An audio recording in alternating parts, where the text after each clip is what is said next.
They can take your world. They can take your heart. Cut you loose from all you know. But if it's your fate, then every step forward will always be a step closer to home.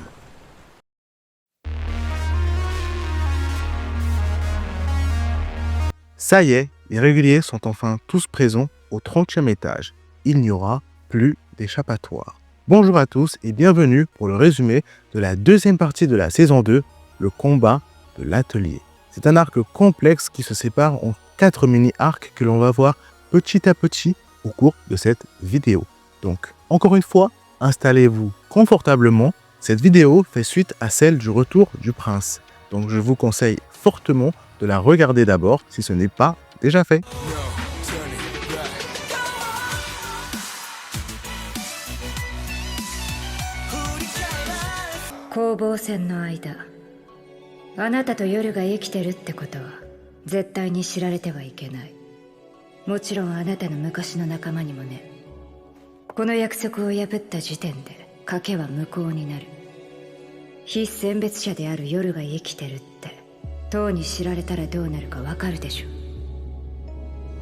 Afin de limiter le nombre de réguliers souhaitant participer au combat de l'atelier, l'équipe d'organisation a décidé de faire un petit tournoi. Tous les réguliers doivent s'affronter pour obtenir l'un des 248 tickets disponibles. Les réguliers qui échoueront à obtenir un ticket ne pourront pas participer au combat de l'atelier.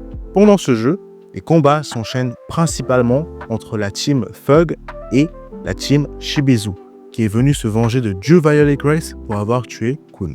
Ils vont perdre la plupart de leurs combats contre Fug, mais vont quand même se qualifier pour participer à la suite du combat de l'atelier. C'est également durant ce jeu que Endorsey va apprendre que Dieu Violet Grace est en fait Bam.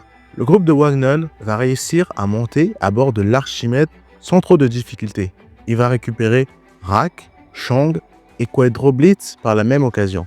Mais il va aussi perdre Missing et Prince, capturés par Verdi du groupe Shibizu. Durant ce jeu, 3 objets puissants vont être remis aux meilleurs joueurs. Kun va récupérer le miroir blanc céleste parce qu'il a envoyé le plus de personnes à l'atelier. Varagarv, le chien fou de Yama, va obtenir le sang tamarin parce qu'il a été le premier à tirer sur un ennemi durant le jeu. Endorsey va recevoir Bang Bang parce qu'elle a tiré sur la fée Bang Bang.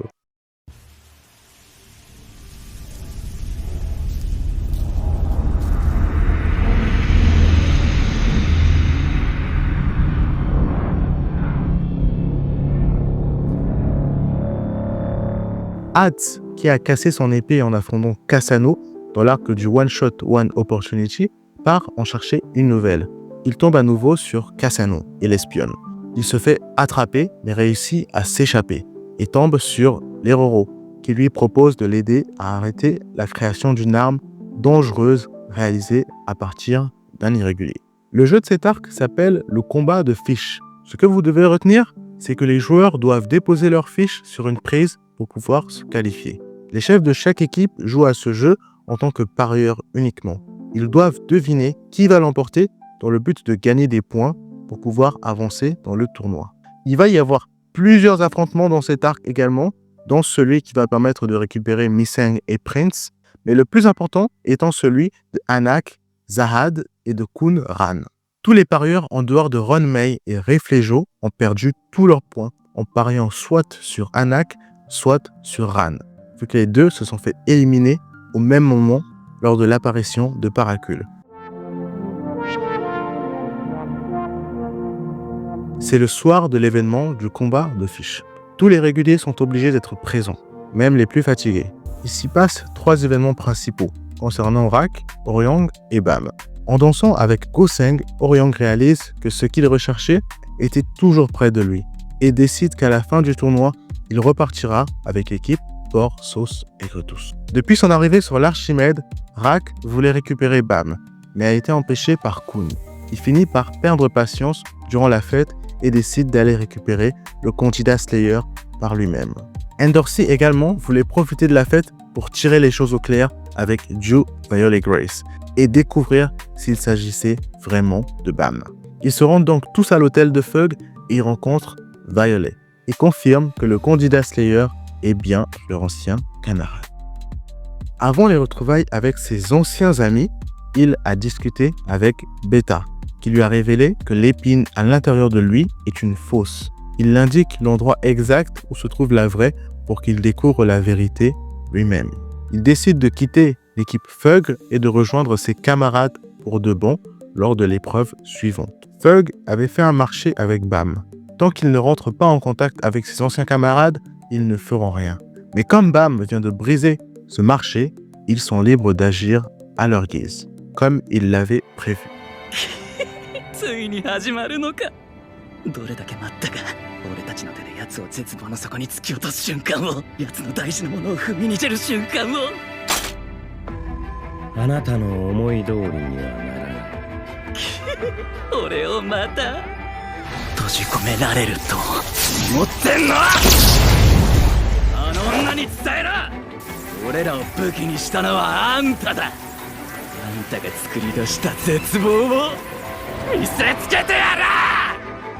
Suite à la défaite de Anak et de Ran, les parieurs râlent et se plaignent du fait que Paracule était déjà éliminé et que sa participation ne devait pas compter. Les organisateurs proposent alors le tournoi de croissance pour arrêter tout débat. L'idée est simple, séparer en deux parties les affrontements sur une île. Les équipes éliminées vont s'affronter entre elles. L'équipe du chien fou et celle de Fug, qui ont gagné leur pari, vont s'affronter entre elles également. Et les vainqueurs de chaque groupe vont s'affronter en finale. Le groupe de Wangnan arrive à progresser sans trop de problèmes et à se qualifier pour la suite du tournoi, de même que le groupe de Shibizu. Maintenant, concernant le côté de Fug, la team Mad Dog a été éliminée. On découvre qu'elle travaillait avec Fug depuis le début pour pouvoir piéger Bam. L'équipe Fug va faire sortir Bam, Oryang, Novik et Yuto et va rajouter Ronmei et Varagarv. On apprend finalement que Beta a emmené Bam dans cet endroit précis, pas pour qu'il puisse voler l'épine et retrouver sa liberté, mais pour l'emmener dans un piège de Fug et le faire souffrir pour qu'il n'ait jamais droit au bonheur. Fug veut transformer Bam en arme vivante pour que Karaka, le nouveau Slayer, puisse s'en servir. Car après tout, aucun serment n'est plus sûr que le tranchant d'une lame. Il ne promet pas, il agit simplement. Les choses commencent à s'accélérer. Hats a prévenu tout le monde que Kun et Bam sont toujours vivants et du plan de Fug de transformer Bam. 君、お前も分かってるんだろう。ハツやローさんがなんで事実を知ってすぐ俺らに言えなかったのか。今アルキメデスにはファグのランカーたちが集まっている。おそらく通信や動向なんかは全部監視されてるだろうな。もっと早く知ってたところで、あの船で俺らができることは何もなかった。むしろ下手に動いてみんなが危険に陥ってたかもしれない。ファグがなんで俺らがここに来ることを必死に止めなかったのか分かったよ。俺らは人質だったんだ。夜を縛り付けて。Il n'a jamais été question pour Fug de renoncer à Bam d'irrégulier. Waryun révèle sa véritable identité. À un moment, elle s'est fait passer pour Yuto, un camarade de l'équipe de Fug, et décide de contacter Kun pour le prévenir qu'elle part sauver Bam avec Novik et Oryang, et qu'il faudra se préparer à invoquer le candidat Slayer. C'est le moment de faire une petite pause pour clarifier un point important sur Fug. Fug est une très grosse organisation où tout le monde n'est pas forcément d'accord avec tout le monde. À l'intérieur de Fug, dans cette partie de l'histoire, il y a deux camps. Ceux qui sont pour que Bam obtienne l'épine et continue à grimper la tour, et l'autre camp qui pense qu'il est trop instable. Donc il est plus sûr de le transformer en arme pour que Karaka puisse le contrôler. Le clan le plus rapide à agir a été celui qui voulait que Bam obtienne l'épine et continue à grimper la tour. Ils ont inséré à l'intérieur de Bam un récipient et ont laissé le deuxième clan et ceux qui voulaient transformer Bam en arme agir comme ils voulaient et faire toutes leurs machinations. Sauf qu'à la fin, au moment où Bam devait être piégé pour fusionner avec l'épine et se transformer en arme, le récipient s'est activé et est rentré en résonance avec l'épine. Ce qui a permis à Bam de prendre possession de l'épine et de se libérer du piège du groupe de Fug qui voulait sa mort. Bam absorbe finalement l'épine, s'échappe et accepte enfin d'être avec ses amis, même si ça risque de les mettre en danger. Wagnon arrive à invoquer Bam dans son équipe, lui permettant enfin d'être libre de Fug et de rejoindre la sienne. Une fois invoqué, il affronte Beta et reçoit une invitation à rejoindre une base de Wolike Song le temps que les choses se calment. Il repart ensuite sauver Waryun, Novik et Oryang qui n'ont pas réussi à s'enfuir et il en profite pour battre Reflejo. De l'autre côté, Endorsi qui a été invoqué bat Varagarv et Ron Mei avec l'aide de Hats, libérant ainsi Bam de l'emprise Fug.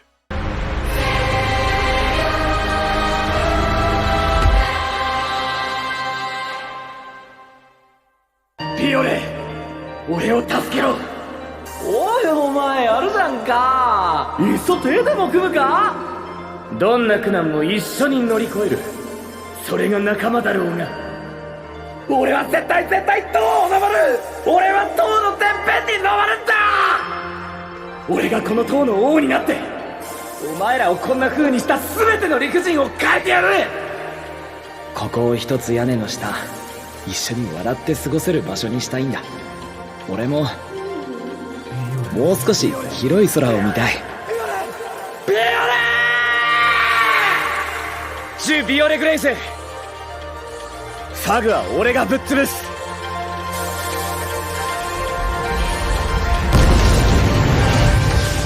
行くぞビオレ。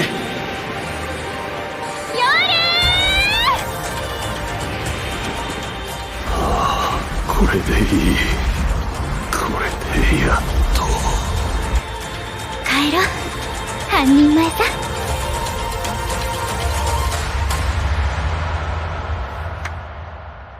はい。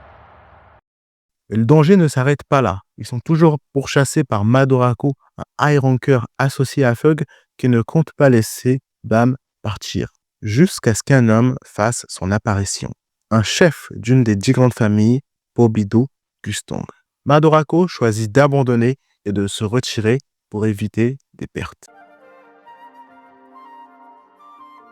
L'ensemble du casting a pu s'échapper et s'est réfugié dans une des bases de Wolike Song. Bam est enfin libre, plus fort, plus déterminé et maintenant qu'il a réglé le problème de protection de ses camarades, il est prêt à retrouver Rachel. De son côté, Kun lance une mission secrète dans le but d'éliminer définitivement Rachel. Du côté de l'équipe de Shibizu, ils sont passés au rang D et ils doivent se préparer à se séparer des autres qui sont encore au rang E.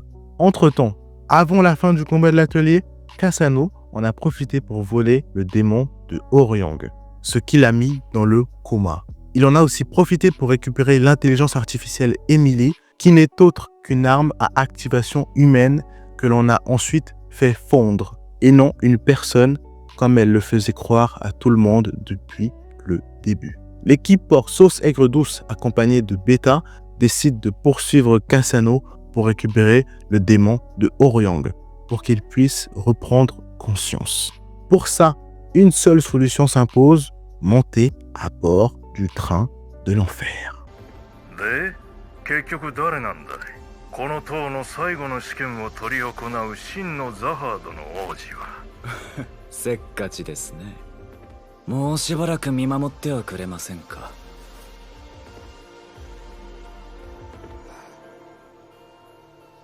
彼の冒険はまだ始まったばかりですから。